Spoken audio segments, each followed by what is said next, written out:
Mali, Mauritanie, écoutez attentivement cette vidéo. Que tous les Africains écoutent cette vidéo s'il vous plaît. Et partagez massivement à tous les Maliens et à tous les Mauritaniens, à tous les Algériens que vous connaissez. Il y a des ressources très importantes de pétrole et de gaz qui sont sur les trois frontières, c'est-à-dire qui se trouvent sur la Mauritanie, l'Algérie et le Mali. Et là, vous voyez que nous sommes en plein dans le nord du Mali et c'est extrêmement important. Ce qui est aussi très important pour le pétrole et pour le gaz, c'est la possibilité d'avoir des voies de sortie. Par où on va le faire sortir? Eh bien, si on fait du gaz et du pétrole, le plus simple pour les sortir du Mali, c'est de passer par l'Algérie. Donc là, vous avez peut-être des clés de lecture par rapport à d'autres situations. En tout cas, ce qui est trouvé en pétrole et gaz est très important. Et il est assez surprenant de n'en entendre pratiquement jamais parler, alors que c'est vraiment quelque chose de très important. Pour répondre à la question sur les potentialités en matière de pétrole, donc 2,5 milliards de barils de pétrole de réserve et en matière de gaz à peu près 420 milliards de mètres cubes. Ce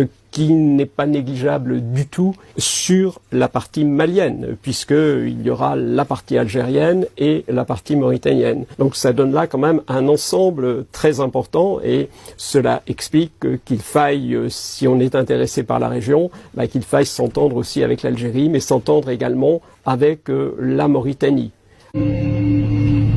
Dans cette guerre de l'ombre, quel intérêt la France aurait-elle eu à ménager les forces qu'elle était censée combattre?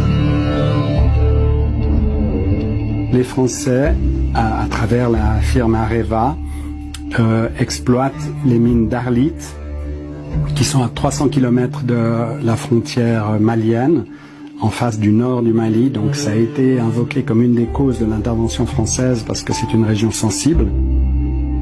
Et en même temps, au sud d'Arlit, il y a d'énormes gisements inexploités d'uranium et du point de vue de la France, il y a la volonté de garder la main sur les ressources d'uranium qu'elle n'exploite pas pour le moment ou dont elle retarde l'exploitation, mais pour empêcher d'autres d'avoir accès à ces ressources.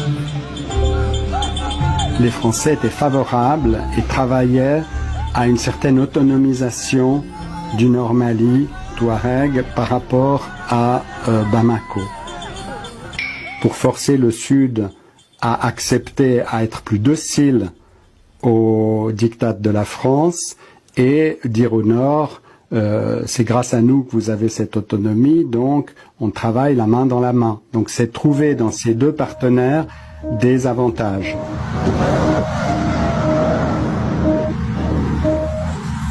Dans cette partie d'échecs, la France n'est pas seule. Et c'est bien loin du Sahara que se décide